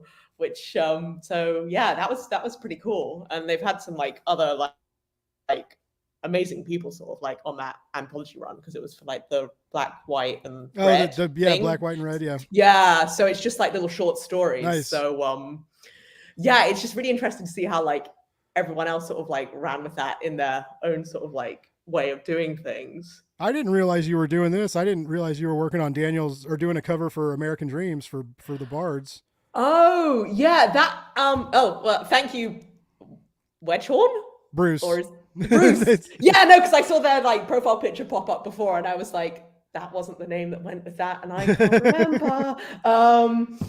Yeah, no, that was cool. Like I think Tim like reached out at the end of last year about that. And yeah, they were like, I don't know, like, yeah, shout out to like editors who do an amazing job of running projects. Like Tim was great to work with. Yeah, they're cool people. Yeah, and that was really fun. They were just like, I don't know, I sent them a bunch of ideas and they were like, go with this like old-timey, and it was like, yeah, old-timey sort of like turn of the century sort of like theater poster stuff. Nice. So yeah, no, that was cool. Everybody, we got some just Alex love in the chat right now. Oh my God. Brian's, Brian's working on a script right now too. He's trying to bring a comic book to life in the early stages of it. He's got an artist, got some few pages done. He's got a cool project coming out. Hopefully on Kickstarter, months away, but very, very exciting. To see what he's got going on. But yeah, if you could illustrate his life, you would be on the top. I hope you like to draw guinea pigs because this dude's got a couple guinea pigs and he loves guinea pigs. So like you would get to draw some furry little critters. Oh, cool. I get a free copy if you hire Alex to do this, Brian. If you guys end up teaming up, like I get a fucking arc. And a real one, not a PDF. Don't skimp out. Just kidding. Oh yeah, no. Good luck. But no, that's awesome. Like I said, it's so cool to find great people in the industry and see and see like you all getting more work, right? Because that's the goal, right? Unless you're me, like I hate working and don't anymore. I'm gonna have to eventually, but like To stay in this industry and make money in this industry, especially in a weird time for indie comics where it's hard for a lot of people. And there's, there's a lot of weird stuff going on at some publishers. And, I think things are going to start to get better, but a lot of people think it's going to get worse before it gets better. And I'm glad that a lot of the people I know are in a good place. Like it's good to know that it's not just like hopeless out there for everybody on that. To just get people hyped about comics, that didn't work. It's just like everything's so hyped dark about and sad. comics, Blake. Yeah. After Dave was like, Blake is the best hype man ever. Indie comics are dying, ladies and gentlemen. It needs to be pre-order them so the industry doesn't crumble and burn into ashes. I think it's just changing. It's. And it always has kind of this ebb and flow to it where there'll be like a few years where, everybody loves collecting and then, the economy shifts and people's tastes shift slightly and they want different things. And so this direct to consumer stuff like Kickstarter is going to become a lot more popular in the next few years. Oh yeah. It's also a different market. And so I think what we're going to do once we're done with volume 1 of Death Drop, is take it to Kickstarter for a hardcover after the trade has come out, and we'll get someone real fun on that cover, and we'll do it that way, and then that kind of is my litmus test for coming back to Alex and saying, do you want to do more? But that's, obviously we got to finish volume 1. We got to get that out. And then we got to run the Kickstarter for the hardcover before we make that call. And Alex has got to be willing and available. Yeah. Always willing. Question mark about the second part. I'm just No. incepting this into your brain on live Yeah. YouTube. No pressure, but like everybody in the chat really likes you, Alex, and just like if you want them to keep loving you, maybe say yes to David. Oh no, the validation of other people. I must. No. But I think also structurally, I'd want to do it a bit differently, rather than necessarily doing like single issues. I'd want to do like a series of like one shots which tie together into there's a couple of things that I'd want to change structurally to make it A, more accessible, B, easier on people's schedules, and so if it takes us a few years to get it all done, that's not the end of the world. Rather than trying to get it all in people's hands in the process of months, we'll instead do like smaller bits over the course of a larger amount of time. I like that. I like one shots and OGNs a lot. I really do. It's right from a press perspective. It's cool to like you get more to write about, right? It's I've recently started like trying to. I kind of want to move as a reviewer. Like I kind of want to shift to trades, which is hard too because a lot of people want like when an Image or Boom drops a new #1, they want people to cover that. But I don't, a lot of reviews drop off. Excuse me. Once once issue 3, 4, 5, 6, you get less and less like monthly reviews covering those issues, right? Because it gets hard sometimes too. Because I'm not a plot rehasher, right? I don't just like tell you what happened in the comic. I'll tell if a scene is important to me and makes me feel a certain way and doesn't spoil much, like I'll dive into like specific moments. But I talk about movement and pacing and tension and stuff like that. And when the comic is good and staying good, a lot of those elements are staying the same and continue to work. And so it gets harder to say new things as these new issues come out. But when you review a trade and you're like, oh, like let's talk about these first 6 issues. And then even if you do spoil a little bit, it's like, well, these issues came out months ago. And so like, I'm sorry, but I'm not going to spoil everything, but if I let something slip a little bit, a lot of people have already experienced that, and it's not the worst thing ever. It's not like issue 1 coming out and I drop a review on Tuesday and I'm like, this dude fucking died, right? It's like, it works different. And then OGNs are the same way, right? Like look at Ed Brubaker and Sean Phillips. Like they've straight up said, like, we're not doing single issues anymore. I don't care how much you beg us. We're doing these graphic novels, and we're sitting pretty at Image, and they let them do whatever they want. And they get these nice hardcovers every few months, and they sell well, and their fans like it. And again, when you review it, you get a little more material to dive into. You get to play with the narrative a little different, play with your own writing, and get to exercise your skill as a writer and a reviewer a little more than you do than when you're covering a 22 page, single issue or so. And so I love, and so as a reviewer, I love that. And as a consumer, it's very nice to get to spend a little more time with a comic, especially if it's a new IP or something. And like, it's just like, I almost think like every premier comic book issue should be like 40 or 50 pages. Like, almost like get the first 2 issues in one issue. Cause a lot of my new deal, I almost want to start doing specials where I review like the second issue of comics. Cause I've read a lot of premieres that are like, okay, this is good, but it's going to be the second issue that really sells me on it. Like #1 was good enough to buy #2, right? But #2 is going to be the deciding point of whether I'm going to continue or be like, I can wait for the trade, or I don't necessarily need to read this at all. And so I feel like, when you get these one shots or these OGNs, like it makes it a little bit more easier. And like you said, it helps with team deadlines and stuff too. It's the things, you're making more pages, but you get a little more time between projects too, kind of. So I like that. I like that. I like that mentality. I like that structure, and you should do it. Not to put pressure on Alex. I know they're busy.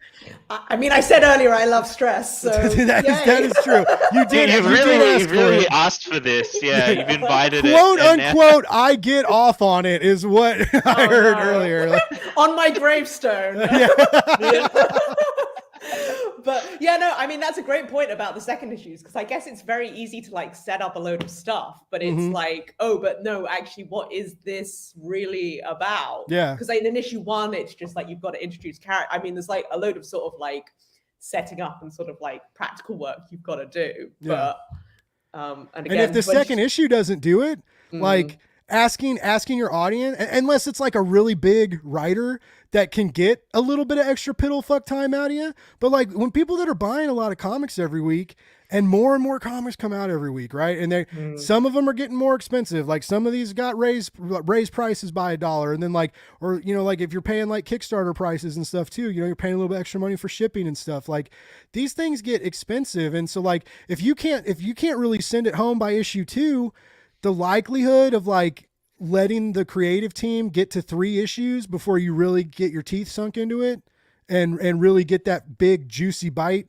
and the flavor that you really want, like, yeah, I love food. So we're going to do like, food and sports. I've left the sports metaphor behind, and now we're into, mastication territory. But like, to give someone 3 issues is risky, unless you have like a big name behind you, and I see that a lot, and so the second issue mentality is something that's been like growing on me, and I like a way to like cover comics and be different too, because right, everybody does like image number ones. Like there's people that like always review image number ones or put those on their YouTube channel and talk about them, or like new Marvel number ones, new DC, like these premiere issues, like they get so much attention and so much coverage. But I think there's meat here, right? Like the second issue, there's almost more pressure in a second issue than a hot premiere. And so like, I don't know, there's something there. I'll figure it out. Issue 2s are way harder to write. I bet. Say. It's issue especially 1, if it's like the follow up too, and the hype. Yeah, and issue 1, the main thing you have to worry about, other than kind of the setting, setting the world up a little bit, is you need to worry about that cliffhanger. You aim for the cliffhanger, the issue 1 cliffhanger. Yeah. I was just issue 2, like, I was sorry if I'm talking over you. It's because there's a little bit of a delay. I don't mean to. No, I'm just very conscious of not talking all over everyone else, because my. Oh, you gotta lose that shit on this show. You just talk louder. Yeah. Just just escalate. I'm like, oh my issue god. Issue 2 is way harder because 4 a.m, and oh god. But issue 2 is way harder because then you have to sell. Like you have to basically capitalize on what you've built, and so you have to really like actually do the hard work in the second one to pay off what you set up in the first one. I mean, having done like a couple of series now, because oh my god, you're so industrious, David, it's terrifying. Have you noticed there's like, I don't know, out of sort of issues, because I guess most of your series are like 5 issues, am I right in thinking? Yeah, pretty much. I don't know, like which is 6, but which is like the hardest one to write in terms of like 1, 2, 3, 4. Depends. It's either the second one or the last one for me. Oh, really? Yeah.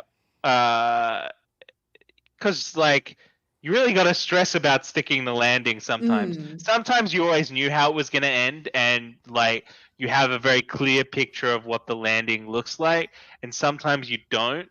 Oh, that's scary. yeah.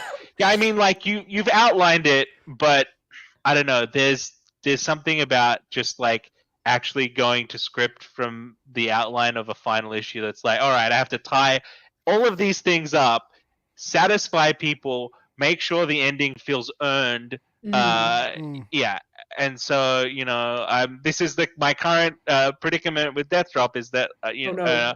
I now have to stick the landing. And it always I say it always. It has turned out pretty well so far. I want to see. Monomyth is going to be a big test of that because obviously I'm not going to leave people without a couple of sharp left turns. Yeah, after the end of that issue 1, that fucking just that money shot. The money shot, the fucking money shot. Yeah, like I can't imagine. I was talking about that with some friends, and I was just like, it ended so crazy.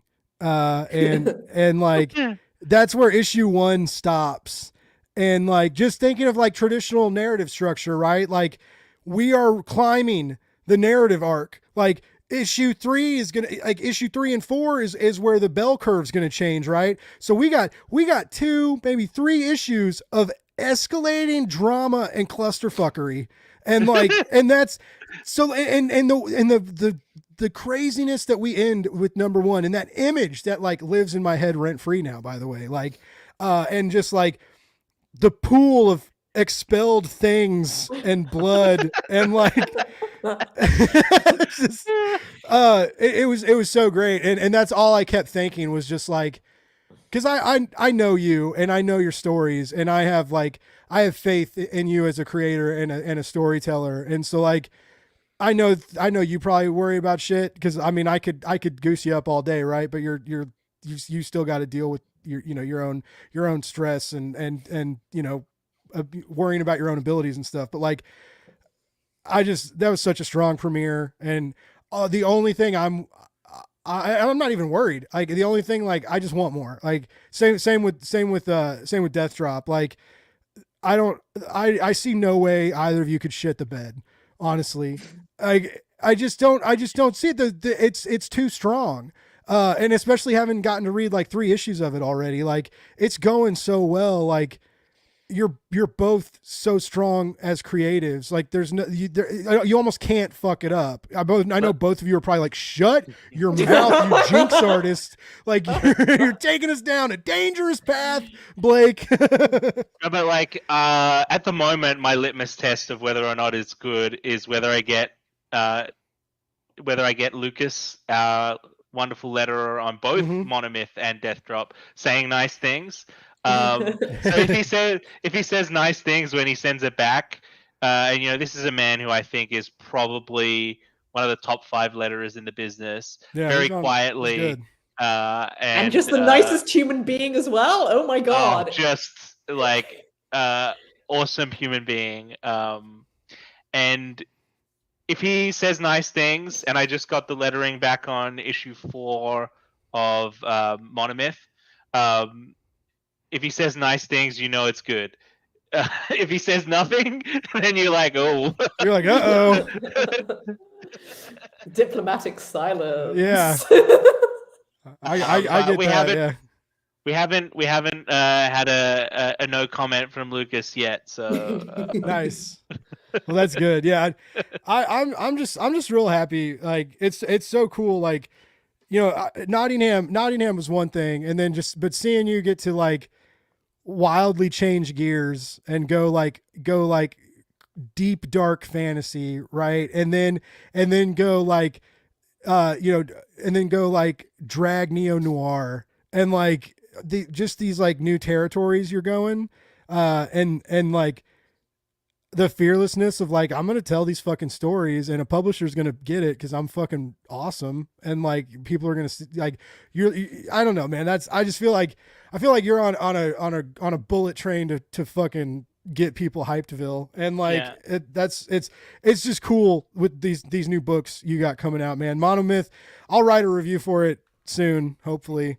But like, I just getting to read that, that is so cool. And again, like both of you are making comics that are really hard to cover, and not spoil. Right. But I can say people thirsty for magic that's made by talented people and good people and, people that know what love is and know what respect is and respects their audience and the people around them, Monomyth is your jam. Monomyth is your direct shot injection of serotonin that you need at this troublesome time right now, and that's definitely worth checking out. And same with Death Drop. Like, it's just put these books on your pull list, ladies and gentlemen. Like, you gotta. There's no other. I can't say anything else other than that. Like, the highest praise I can give is to tell people to, like, put their money where my mouth is. And in a yeah, that was a weird thing to say, but no risk to you. You know, that's the thing though. Like, I don't ever want to be pigeonholed. I obviously have a brand of, like, you know, blood and sadness, right? But I never want to be pigeonholed, and I always want to bring something new to the blood and sadness to surprise people. And that's why the books are so wildly different, but also they definitely have, especially Death Drop and Monomyth, have a real common thread through them. And Nottingham to a certain extent, but also it's kind of so wildly different that Nottingham doesn't have, like, the camaraderie that the other two books have. I like Nottingham. Yeah, everyone's too busy stabbing each other. Yeah, in the right. back. Like, everybody, like, even the Robin Hood's army. I can't think of the Merrymen. Like, they don't even really trust each other or like each other. And they're, you know, you paint them in a different picture than, like, media has typically painted them. And I love that about Nottingham. But it's just like, it feels like everybody, until recently, like, the cool team up with Sheriff and Robin was dope in Volume 2. But they still don't necessarily like each other. They don't necessarily trust each other. Whereas, like, Monomyth, there's a cool connective thread. And I feel like as we get to know these characters more, and we learn to care about them, they're going to learn to care about each other in this new journey that they're taking. And I feel like they're going to have to work together too, right? They're going to have to learn about each other, learn to trust each other, and learn to care for each other to survive this fucking gnarly magical world that you've transported them into. Although that makes me worry, because the end of that issue 1, I was like, oh god, none of these people are safe, and something potentially very, very bad could happen to any of them. Well, but that's it, right? The stakes are high, and they're gonna have to learn to work together to keep that shit from happening, right? Like, to choke on, to keep from choking on their own mistakes, literally. And you know what? I was writing issue 3 of Death Drop, and there's a scene, like, on page 2 of that issue, which is very wholesome and heartwarming, and I was like, man, this feels good to write people who are, like, you know, excited to be around one another. Who actually care about each other. Like, that's a strange thing to write about. Well, I don't know. Did you do that did you do the one shot about the assassin for Tales of Nottingham? Was that your writing? Yes. That was all very much like relationships, people who. Yeah, but that was also, you know, they did. That was also incredibly heartbreaking. Yeah, that was hard. That was a hard one to write. Yeah, I can't get over your blood and sadness brand. Like, oh my god, it's so true. It's like I never like picked it up before. But you're just like, what kind of stories are you writing? Bloody and sad ones. Okay, all right, give us a script. And you know, there's so much more coming. So I know that's what's cool, and it sounds like more stuff coming from both of you, which I am excited about, and so are our listeners. Like, Bruce is talking about Nottingham and the purpose of the story and the flow, and yeah, everything is so great about that. That's why he wants to check out the new books. Bonus that he has strong artists supporting him. Yes, he does. He certainly does. Guys, I've kept you. We are on almost 2 hours. It feels like we just started talking. Like, time flies when you're having fun. Alex is like, fuck you, I am barely awake. Oh no, I'm up now. This is my day. Gonna go do stuff. But like I real quick, I just, as we mentioned, the new book comes out in June. Monomyth will be out a month before that. Monomyth comes out in 2 weeks, I think, 2.5 weeks. Oh, May 4th yeah, or 5th or something. It's coming up. something like that. Yeah. May 3rd. May 3rd. So that's exciting, and I really recommend everybody check these books out. I can't hype them enough, and they put a lot of work into these books, and they deserve your attention and your hard-earned bucks. So like I said, I put my brand and opinion and everything on them. Like these are worth buying, and I love them, and I'm excited to get more issues, even though I'm gonna have to wait like 6 fucking months for You the won't next have issue. to wait. You'll get a gonna say, PDF in your inbox. You'll get a PDF in your inbox. But I'm trying to paint my struggle, David. On me. Pressure's not on me here. Well, guys, real quick, I want to make sure everybody knows where to keep track of you, where to follow you. Like, Alex, I know you're on Twitter a lot. You're on Instagram. I don't know if you have like a newsletter or anything. Like, where's the best place to keep track of you?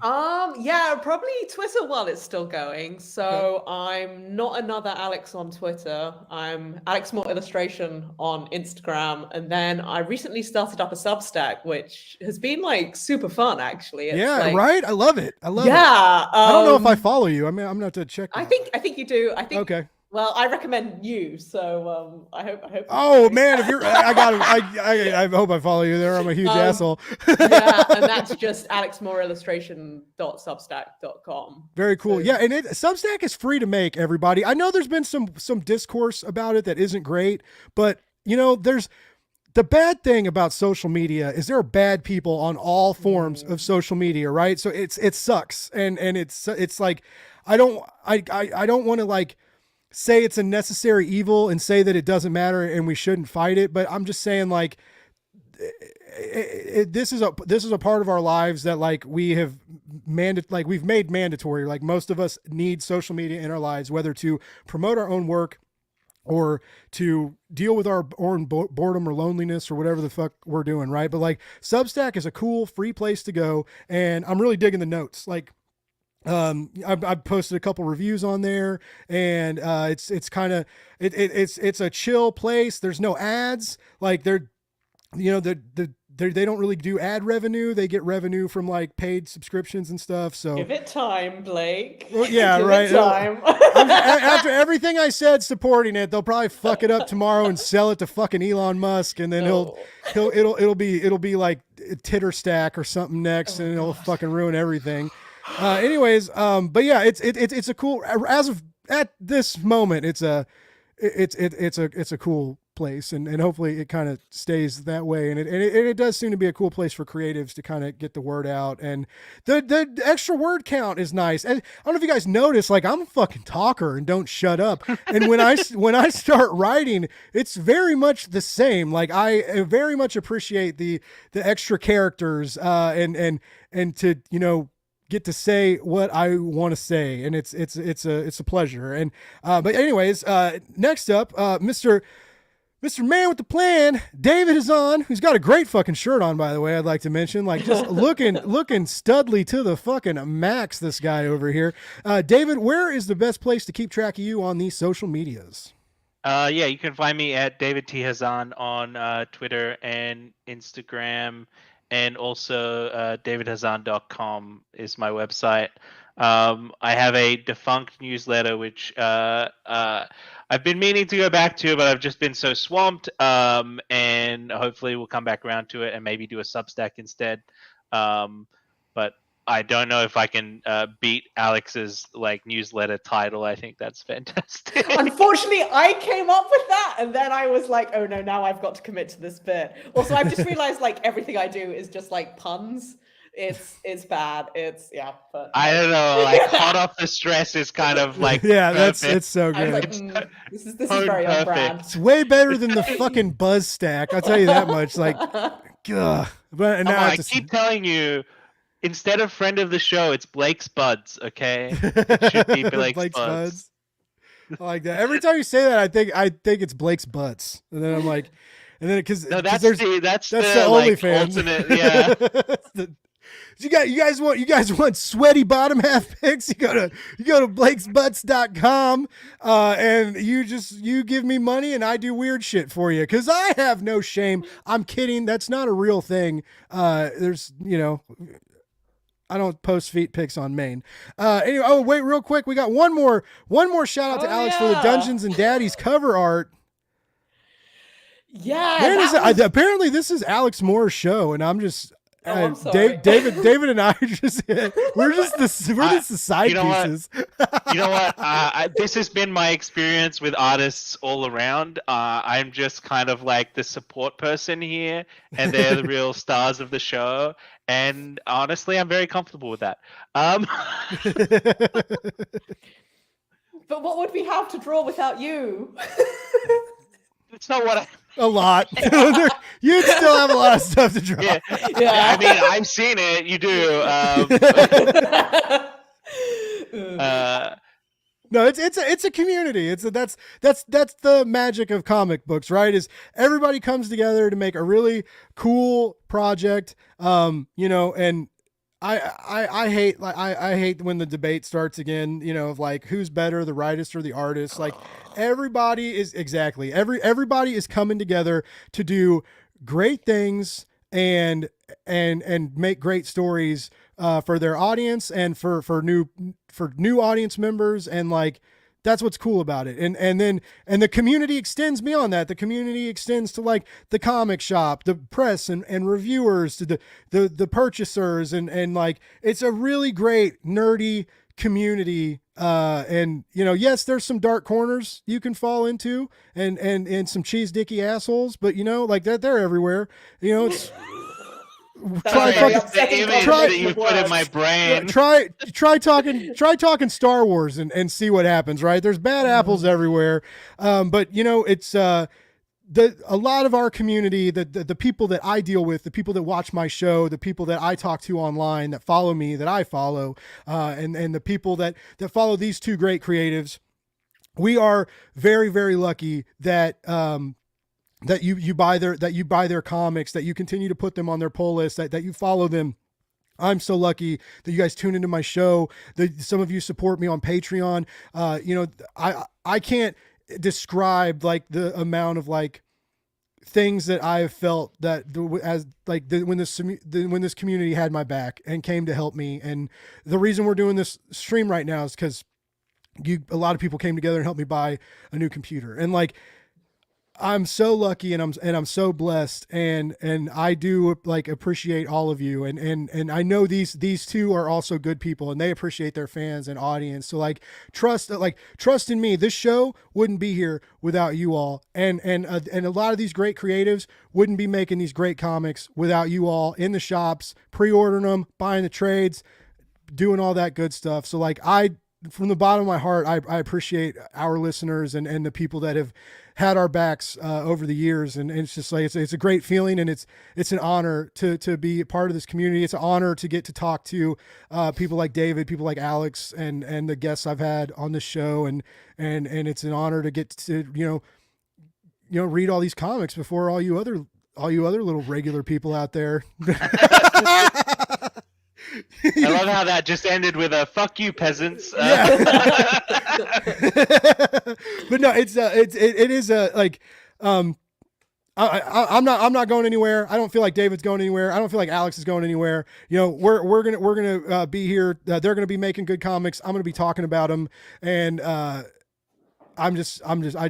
appreciate all the opportunities I've gotten from both like publishers, creatives, and fans of the show. I can't thank everybody enough. And I, real quick to remind everybody, Monomyth, early May, Death, Drop, Drag, Assassin. Oh, I did it right again. Okay. That is in, I think we're thinking June 17th, pretty sure. June 14th. June 14th. There we go. And get these on your list, folks. They're going to be great.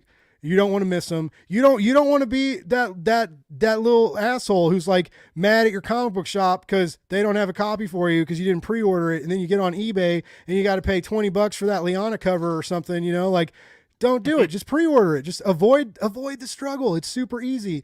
So yeah, that's all I got to say.